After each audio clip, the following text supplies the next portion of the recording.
शराब नीति पर रार जारी। बीजेपी ने पूर्वी दिल्ली में आप के खिलाफ किया प्रदर्शन, कहा मनीष सिसोदिया और सत्येंद्र जैन को करे बर्खास्त।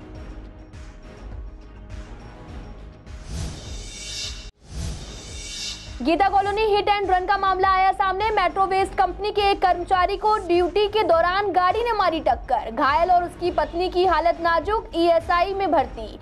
कर्मचारियों ने पुलिस और मेट्रो वेस्ट कंपनी पर लगाए अनदेखी के आरोप। भजनपुरा पुलिस ने ऑपरेशन अंकुश चलाकर स्नैचर को पकड़ा। स्नैचर नदीम पहले भी स्नैचिंग की वारदात को दे चुका है अंजाम। पुलिस ने इनके पास से चोरी की गई स्कूटी और मोबाइल फोन किया बरामद।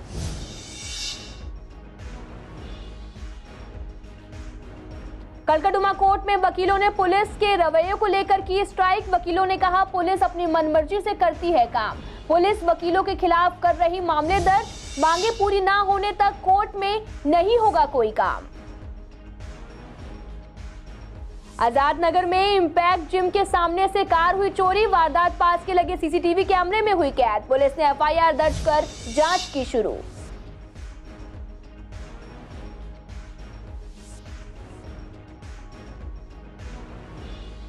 नमस्कार, मैं आपके साथ अंकिता पाल। आप सभी का सीसीएन लाइव में एक बार फिर से स्वागत है। रुक करते हैं खबरों की तरफ। दिल्ली में नई शराब नीति पर रार अभी शांत होती नहीं दिख रही। बीजेपी ने सोमवार को आम आदमी पार्टी द्वारा लागू की गई नई शराब नीति के खिलाफ विरोध प्रदर्शन किया। बीजेपी के नेताओं ने हाथों में बैनर पोस्टर लेकर हाय हाय के नारे लगाए और कहा कि मुख्यमंत्री अरविंद केजरीवाल को नैतिक आधार पर मनीष सिसोदिया और स्वास्थ्य मंत्री सत्येंद्र जैन को इस्तीफा देना चाहिए। आपको बता दें कि 19 अगस्त को सीबीआई ने नई शराब नीति में हुई भ्रष्टाचार के आरोपों को लेकर मनीष सिसोदिया के आवास सहित उनके जुड़े कई स्थानों पर छापेमारी की। साथ ही आपको बता दें कि आबकारी विभाग मनीष सिसोदिया के अधीन है और उन पर भी नई शराब नीति में भ्रष्टाचार के आरोप लगे हैं। पूर्वी दिल्ली में हिट एंड रन के मामले कम होने का नाम नहीं ले रहे। गीता कॉलोनी में मेट्रो वेस्ट कंपनी के एक कर्मचारी की ड्यूटी के दौरान एक इको ने टक्कर मार दी। आपको बता दें कि यह घटना रविवार सुबह घटित हुई और घायल का नाम अमित कुमार बताया जा रहा है, जिसकी उम्र 35 साल है, जो लोनी गाजियाबाद का रहने वाला है। घायल अमित ईएसआई अस्पताल में भर्ती है। सीधा हाथ पूरी तरह से टूट गया है। साथ ही आपको बता दें कि प्राइवेट पार्ट्स में भी गंभीर चोटें आई हैं। घायल की पत्नी की हालत गंभीर बनी हुई है, जो कि अस्पताल में भर्ती है। अमित के 2 बच्चे हैं और एक 5 साल का है, दूसरा 7 साल का है। साथ ही कर्मचारियों का कहना है ना कंपनी और पुलिस कोई कार्रवाई नहीं कर रही, उल्टा कर्मचारियों को जॉब से निकालने की धमकियां भी दे रही है। ड्राइवर और हेल्पर के कार्य के साथ साथ वो लड़का काम कर रहा था। वो हेल्पर का काम कर रहा था, मैं ड्राइवर का काम करता हूँ। मेरे एक दोस्त हैं, उन्हीं के साथ वो गया हुआ था और वो वहाँ पर डब्बे उठा रहा था और मशीन चल रही थी। तभी एक इको वाला आया और उसने उसको सामने से टक्कर मारी, जिस वजह से उसका ये राइट वाला हाथ डैमेज यहाँ से बिल्कुल अलग बाहर निकल गया और उसके प्राइवेट पार्ट वो भी बिल्कुल जख्मी है बुरी तरह, जो कि फ़ोटो शायद दिखा भी नहीं सकते हम। तो अभी बहुत गंभीर हालत से मर के बची है। उसके 2 छोटे छोटे बच्चे हैं और अभी उसको खाना उसकी वाइफ को नली द्वारा दिया जाता है, इतनी हालत है सर। उस वजह से हम यहाँ से कुछ लोग मिलके एक आवाज़ उठा रहे हैं कि उस परिवार को हक मिल सके। मैम पुलिस वालों ने तो है ना वहाँ पे हॉस्पिटल में जो हमारे साथी थे वहाँ पे उनके साथ में जा रहे थे ना, जैसे वहाँ पे हॉस्पिटल में उनके साथ में थे, तो पुलिस वालों ने उनको धमकाने का भी काम किया। वहाँ पे उनको बोल रहे हैं कि तुम्हारी खाल खींच ली जाएगी, गलती तुम्हारी है, तुम रोड पे गाड़ी खड़ी कर रहे थे इसीलिए टक्कर मार दी। टक्कर मारने वाले के पास में लाइसेंस भी नहीं है और पुलिस वाले ने किसी और को वहाँ पे पेश कर दिया उसकी जगह पे, न इसके पास में लाइसेंस है। हमने उनकी फ़ोटो भी खींच रखी है।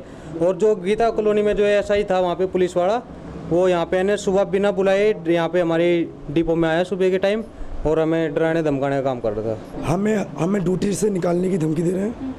हम अपनी ज़रूरतें रख रहे हैं तो हमें मना कर रहे हैं। और प्लस हम अपनी जात जितने भी ये भाई लोग आए हैं हमारे साथ जूनियर बन के, उनकी ड्यूटी हटाने की धमकी दे रखी है हमारे सर, जितने हमारे सुपरवाइजर हैं। जैसा इनको भयभीत किया जा रहा है, पहले तो हम इनको सचेत कर दें। जैसे दिल्ली पुलिस का रवैया ये बता रहे हैं कि जो ड्राइवर गाड़ी चला रहा था उनकी फ़ोटो इन्होंने ले ली है और उसके पास लाइसेंस भी नहीं था, और वहाँ पर पुलिस ने उसकी जगह दूसरा ड्राइवर पेश कर दिया जिसके पास लाइसेंस था।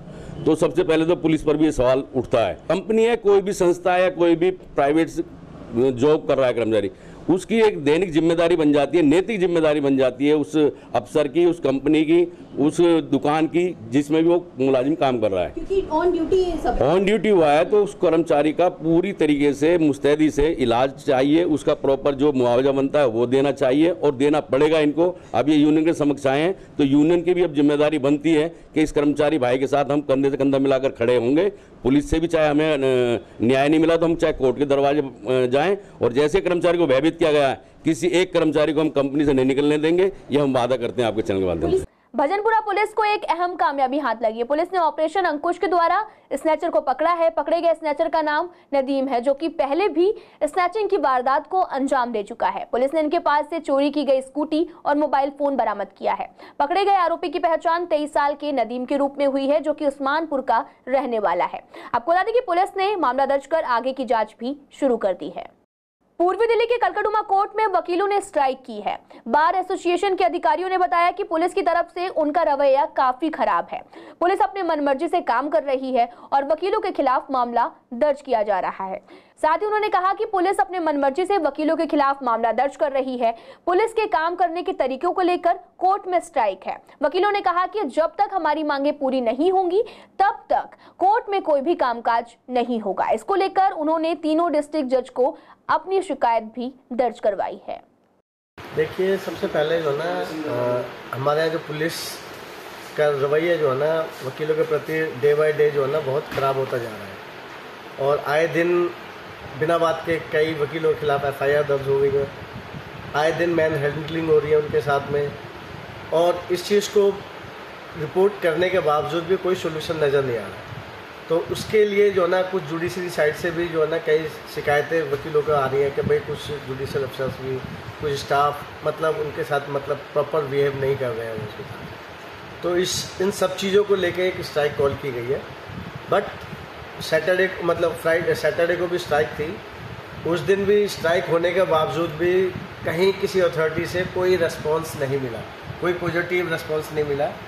इसलिए आज के लिए स्ट्राइक कंटिन्यू की गई थी। कानून के रक्षक हम भी हैं, वकील भी हैं, पुलिस भी है, मगर वो तब तक है जब तक हम लोग एक साथ इक्वल होकर के नहीं चलेंगे।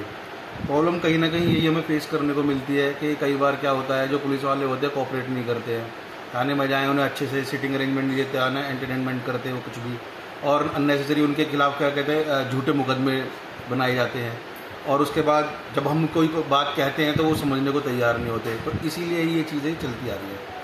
जिस तरीके से बात की जाए, आज भी स्ट्राइक है, क्या आगे कंटिन्यू स्ट्राइक रहेगी क्या? बिल्कुल, अगर ये हमारी डिमांड और हमारी बात नहीं सुनेंगे या मानेंगे तो ये स्ट्राइक कंटिन्यू रहेगी। पूर्वी दिल्ली में चोरी की घटनाएं कम होने का नाम नहीं ले रही। आजाद नगर इलाके में इंपैक्ट जिम के सामने से कार चोरी हो गई। चोरी की वारदात वहां लगे CCTV कैमरे में कैद हो गई, जिसके आधार पर पुलिस चोरों की तलाश में भी जुट गई है।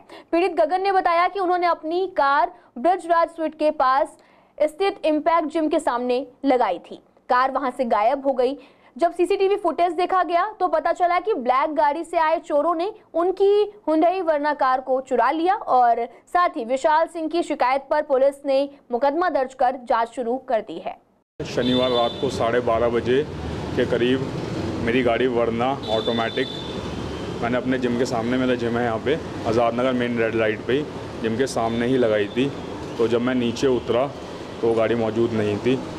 उसका ग्लास तोड़ के साइड मिरर कोई गाड़ी ले जा चुका था। हमने CCTV फुटेज निकाली तो उसमें दिखाई दे रहा है कि एक गाड़ी में लोग आए थे और उसका ग्लास तोड़ के वो ले गए करीब 12:30 बजे करीब। CCTV में दिख रहा है, ये थाना जो लगा है कृष्णा नगर लगा है, CCTV में दिख रहा है कि एक गाड़ी आई, वो लगभग 10 से 15 मिनट वहाँ खड़ी रही।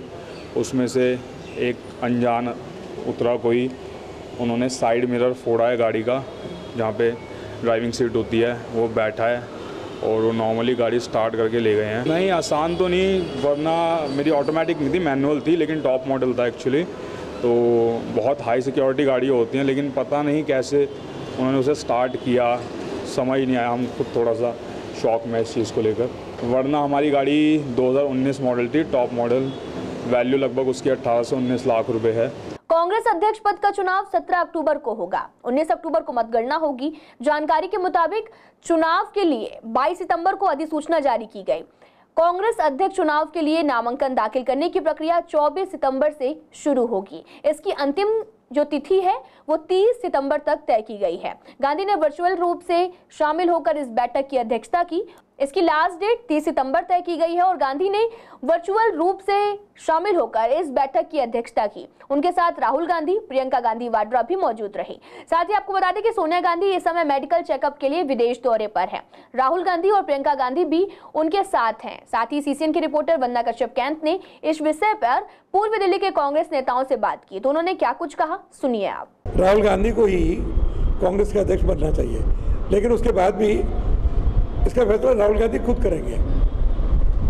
अगर वो बनना चाहते हैं तो सबूर को बनाना चाहते हैं, नहीं बनना चाहते हैं तो किसको बनाएंगे, इसका फैसला राहुल गांधी करेंगे। सभी कांग्रेस के नेता, कांग्रेस कार्यकर्ता पूरे देश के ये चाहते हैं कि राहुल गांधी ही कांग्रेस के प्रेसिडेंट बने। वैसे तो कांग्रेस के अंदर नेताओं की कोई कमी नहीं है, बहुत बड़े बड़े नेता हमारे पास हैं जिनका तजुर्बा बहुत बड़ा है, लेकिन राहुल गांधी एक अलग ही चीज़ है।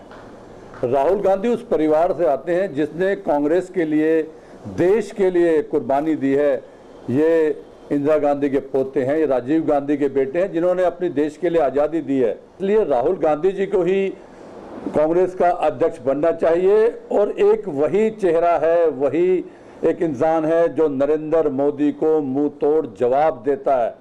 इसलिए राहुल गांधी, मैं तो कहता हूँ जितना जल्दी उन्हें कांग्रेस का अध्यक्ष बनाया जाए उतना ही कांग्रेस को मजबूती मिलेगी। पूर्वी दिल्ली के अनारकली एक्सटेंशन गली नंबर 8 में सीवर का पाइप टूटने की वजह से सीवर का पानी गली में जमा हो जाता है, जिसकी वजह से काफी बदबू फैली रहती है और मच्छर भी बढ़ते हैं। स्थानीय लोगों ने कहा कि पिछले 2 महीने से ये समस्या लगातार बढ़ती जा रही है, जिसे लेकर स्थानीय विधायक एसके बग्गा को भी कंप्लेन दी गई, मगर इसके बावजूद भी कोई सुनवाई नहीं हुई। कोई अधिकारी गली में नहीं आया। सीवर का पानी जमा होने की वजह से बीमारियां भी बढ़ रही हैं, साथ ही एक्सीडेंट होने का भी खतरा बढ़ता जा रहा। प्रशासन इस तरफ कोई भी ध्यान नहीं दे रहा। सीवर का पानी जमा होने से कई बीमारियां बढ़ रही हैं, प्रशासन इस तरफ कोई भी ध्यान नहीं दे रहा। सीवर की पाइपलाइन टूटी हुई है, कम से कम 2 महीने हो गए हैं। मिस्टर बग्गा जी जो हमारे एमएलए हैं उनको भी लिख के दिया है। उन्होंने हमारे सामने इंजीनियर को फ़ोन किया, इंजीनियर भी नहीं आता यहाँ पे, ना देखता है ना कुछ। वो कहता है जी अप्रूवल आएगी तो हम कर देंगे, पता नहीं अप्रूवल कब आएगी, कहाँ से आएगी। 2 महीने हो गए हैं, 2-2.5 महीने हो गए भाई साहब करते हुए, ना अप्रूवल आया ना। और यहाँ इतनी स्मेल है, इतनी स्मेल है, यहाँ पर खड़ा नहीं हो जाता। आसपास के जो घर हैं हमारे, वहाँ भी अंदर रात को सोया नहीं जाता। परसों रात को एक स्कूटर वाला यहाँ पे बहुत तेज गिरा है, उसके चोटें भी आई हैं। भाई साहब गली की समस्या तो पिछले काफ़ी समय से चल रही है। सड़क नहीं बनती, सीवर लाइन टूटी हुई है यहाँ पर, और पिछले सीवर लाइन, ये पिछले 1.5-2 महीने से सीवर लाइन टूटी हुई है। यहाँ पर आज तक ना कोई इंजीनियर देखने आया है, ना कोई जल बोर्ड वाला देखने के लिए आया है, ना कोई सरकारी आदमी देखने के लिए आया है। इंजीनियर कंप्लेंट करी है जी, दिल्ली जल बोर्ड में कंप्लेंट करते हैं, वो लोग आके देखते हैं, वो कहते हैं जी इसकी सफाई नहीं होगी, इसकी सीवर लाइन चेंज होगी। वो सफाई नहीं करते, कहते जी सीवर लाइन टूटी हुई है, सीवर लाइन इसकी चेंज होगी। बग्गा जी के पास गए, बग्गा जी ने फ़ोन किया है इंजीनियर साहब को, इंजीनियर साहब कहते हैं जी हमें अप्रूवल नहीं मिला, जब तक अप्रूवल आएगा तब तक इसकी लाइन चेंज होगी। आज 2 महीने हो गए, 2 महीने से ना इंजीनियर देखने आया है, ना कुछ सर्वे हुआ, ना कुछ हुआ है। 2 महीने से यहाँ पर गली में इतनी बदबू हुई पड़ी है, पानी, मच्छर और सीवर का पानी बह रहा है। यहाँ पर तकलीफ हो रही है। लड़के का कल एक्सीडेंट होते होते बचा है, उसकी चप्पल टूट गई, चोट लगी, यहाँ पे भी लगी, उठने पे भी लगी। इतनी तकलीफ क्यों दे रहे हो? ये सड़क का बेड़ा कर रखे तुमने, इसको सही करवाओ। हैं कितने टाइम से ऐसे हो रहा है? आप देखो, आप दिखाओ रोड कितनी गंदी है, कितनी टूटी हुई है, सब गिरते हैं यहाँ पे। हमारा घर दिखाओ, बिल्कुल घर बिल्कुल आगे है। ये देखो, ये 4-5 घर तो बिल्कुल सामने है। इतनी स्मेल आ रही है, हम खड़े नहीं हो सकते अपने घर के बाहर, घर के अंदर तक स्मेल आ रही है ये। और चेहरे पे एलर्जी भी है। सप्लाई का पानी भी तो गंदा है, बच्चा छोटा है, उसको इन्फेक्शन होने का डर रहता है। इन्फेक्शन होने का डर, ये अभी हो गया 2 महीने तो हो गए इसको यहाँ पे। पूर्व दिल्ली के शंकर नगर डॉक्टर हेडगेवार सभागार में खेल महोत्सव का आयोजन किया गया। इस कार्यक्रम में स्कूल टीचर्स के साथ साथ खेल एक्सपर्ट्स भी मौजूद रहे। इस खेल महोत्सव में करीब 550 बच्चों ने हिस्सा लिया, जिसमें 5 स्कूल ने भाग लिया था। पिछले कई दिनों से ये खेल महोत्सव चल रहा था, जिसका आज समापन हुआ और इस कार्यक्रम के मुख्य अतिथि दयानंद मौजूद रहे। साथ ही अर्जुन पुरस्कार के विजेता भी मौजूद रहे। ये आज़ादी के अमृत उत्सव में पिछले एक मास से अमृत उत्सव के कारण तैयारी हो रही है। आज खेल दिवस जो अंतर्राष्ट्रीय खेल दिवस है, इस कारण उसका फाइनल है। इसमें 5 विद्यालय हिंदू शिक्षा समिति के विद्या भारती के आए हुए हैं। यहाँ पर विद्या भारती के अंतर्गत चलने वाले जो विद्यालय हैं हिंदू शिक्षा समिति के तत्वाधान में ये खेल दिवस मनाया जा रहा है। मेजर ध्यानचंद फेमस खिलाड़ी हुए हैं, उनके उपलक्ष्य में ये विद्या भारती ने बच्चों का शारीरिक, मानसिक, बौद्धिक, आध्यात्मिक, नैतिक विकास करने के लिए ये सब व्यवस्थाएं की हैं। 5 विद्यालय चलते हैं, उन 5 विद्यालयों के लगभग 450 से 500 विद्यार्थियों ने यहाँ भाग लिया है और ये सभी चयनित विद्यार्थी हैं। पहले विद्यालय स्तर पे सारी प्रतियोगिता हुई थी, उसमें से चयनित 450 से 500 विद्यार्थी इसमें भाग ले रहे हैं। आप देख रहे हैं ना इस वर्ष कितने मेडल आए हैं, गोल्ड मेडल, स्वर्ण मेडल, ये उन्हीं का प्रताप है। और स्कूलों के अंदर जो जागृति आई है कि बच्चों के अंदर 2 साल कोरोना के बीच में बिल्कुल ही रहे थे, बहुत ज़्यादा जरूरी है क्योंकि बच्चों के लिए सिर्फ पढ़ना ही जरूरी नहीं है, उनको खेलना और साथ में पढ़ाई करना दोनों ही जरूरी हैं। क्योंकि कहते हैं ना स्वस्थ शरीर में स्वस्थ दिमाग, तो वो बच्चे जितना अच्छा खेलेंगे उतना पढ़ाई में भी आगे बढ़ेंगे। कैट ने अपने महत्वपूर्ण फैसले में कहा कि बीएड स्पेशल और बीएड दोनों डिग्री एक समान होंगी। न्यायाधिकरण ने यह फैसला देते हुए कहा कि ऐसे में बीएड स्पेशल डिग्री धारक भी सामान्य शिक्षक बनने के योग्य हैं। इसी पूरे मसले पर हमारी संवाददाता ने बात की। तो अब कोर्ट के इस फैसले के बाद अब ये स्पेशल स्टूडेंट्स भी नॉर्मल टीचर्स की तरह ही टीजीटी, पीजीटी कर समान टीचर बन सकते हैं, जिस पर सभी टीचर्स ने भी बड़ी खुशी जाहिर की है और कहा कि पहले ये सुविधाएं बाकी राज्यों में थी लेकिन दिल्ली में नहीं थी। अब दिल्ली में होने से भी यहाँ के स्टूडेंट्स को काफी फायदा मिलेगा। हाल ही में अभी केट ने एक फैसला दिया है, एक होती है स्पेशल बीएड, एक होती है नॉर्मल बीएड। स्पेशल बीएड उसको कहते हैं कि जिसमें जो डिसेबिलिटी बच्चे हैं, जो 9th और 10th में होते हैं, 6 से लेकर 10 तक, उन बच्चों के लिए स्पेशल बीएड के जो टीचर है वो उनको पढ़ाते हैं जिन बच्चों में के दिल में छेद है या सुनने में प्रॉब्लम है या मेंटल एबिलिटी बच्चे हैं, डिसेबिलिटी बच्चे हैं। तो पहले क्या था कि दिल्ली में जो स्पेशल बीएड वाला है वो नॉर्मल में अप्लाई नहीं कर सकता था, पर 2010 से एक एग्ज़ाम हुआ था टीजीटी हिंदी का। उस मैडम का जब सिलेक्शन हो गया तो डीएसएसपी ने उसको मना कर दिया कि ना हम आपको अलाउ नहीं करेंगे क्योंकि यहाँ पे स्पेशल बीएड हो, जबकि उसके पास में डिग्री थी। क्योंकि वैसे माना जाए स्पेशल बीएड और नॉर्मल बीएड सेम है। तो उसने पिटीशन डाली केट में और केट का जो कल फैसला आया बहुत ही सराहनीय और बहुत ही प्रशंसनीय है। जैसे कि कैट कोर्ट द्वारा एक आदेश आया है जिसमें स्पेशल बीएड वाले भी अब सामान्य शिक्षक भी है वो, क्योंकि स्पेशल बीएड वाले जो होते थे वो स्पेशल चाइल्ड व स्पेशल बच्चों को पढ़ाया करते थे, लेकिन अब वो सामान्य बच्चों को भी पढ़ाया करेंगे। स्पेशल बीएड वालों को भी एक सामान्य शिक्षक बनने का अवसर दे दिया गया है कैट कोर्ट के द्वारा। तो करीब इससे 1 लाख स्पेशल बीएड वाले हमारे जो साथी हैं उनको फायदा मिला है। पूर्वी दिल्ली के सौंदर्यीकरण के लिए जगह जगह वर्टिकल गार्डन लगाए गए थे जिससे कि इलाके की खूबसूरती को बढ़ाया जा सके, लेकिन इन्हें लगाने के बाद इनकी तरफ बिल्कुल भी ध्यान नहीं दिया गया, जिससे कि इनकी हालत बेहद खराब हो गई है। लोगों का कहना है कि काफी समय पहले इन पौधों को दीवारों पर लगाया गया था, तब ये बेहद ही खूबसूरत लगते थे, लेकिन धीरे धीरे ये टूटने लगे, फिर चोरी होने लगे, तो कुछ तो पौधे सूख गए हैं, लेकिन अब ये गायब ही हो गए हैं। ऐसे में विभाग केवल पैसों की बर्बादी करता है, लेकिन चीजों का निर्माण करने के बाद उन पर बिल्कुल भी ध्यान नहीं देता है। भाई जो इधर ITO से जो रास्ता आ रहा है वहाँ तो सही है हालत है, लेकिन बाकी और जहाँ ऐसी लोकल जगह लगी है वहाँ पे कोई कुछ देखभाल नहीं हो पाती है, पैसा बर्बादी कर रही है, कोई देखभाल ही नहीं कर रही है। यमुना पार में तो हालत बहुत ही ज़्यादा बुरी है। पौधे वगैरह काट के भी ले जाते हैं लोग। हाँ ले जाते हैं। हालत क्या है, बस वही है, इनकी बेकदरी हुई है, लगाने के बाद इनकी कदर नहीं हुई, तो बस वही है, पब्लिक ने तोड़ फोड़ कर दी इनकी बस। अब उसके बाद पानी वगैरह भी आता था, वो पानी वगैरह भी आना बंद हो गया। पानी डालने वाला कोई नहीं रहता। पानी ऑटोमेटिक लगा रखे थे पाइप, वो भी क्या नाम है पानी नहीं आता था उसके अंदर, आता भी था तो पाइप वगैरह टूटे हुए हैं, तो इनकी कदर होगी जब भी तो कुछ हो पाएगा इनका कुछ। टाइम से ऐसे पड़े हुए खराब। ये करबेन हो गया इनको, कम से कम 2 महीने हो गए। उससे पहले ठीक थे? उससे पहले भी थोड़े बहुत कुछ ठीक थे, कुछ टूटे हुए थे, ऐसा ही था। भी गए थे जो उस टाइम पे लगे वो भी सूख गए। सूखेंगे तो है जब पानी नहीं डलेगा तो। ये गार्ड वाला अलग से आता था इनके पानी डालने के लिए? कोई नहीं आता था, बस ऑटोमेटिक वो पाइप लगे हुए तो उनसे ही पानी डलता था इनको। फिलहाल पूर्वी दिल्ली खास में आज के लिए इतना ही। तमाम खबरों के लिए आप देखते रहिए CCN लाइव।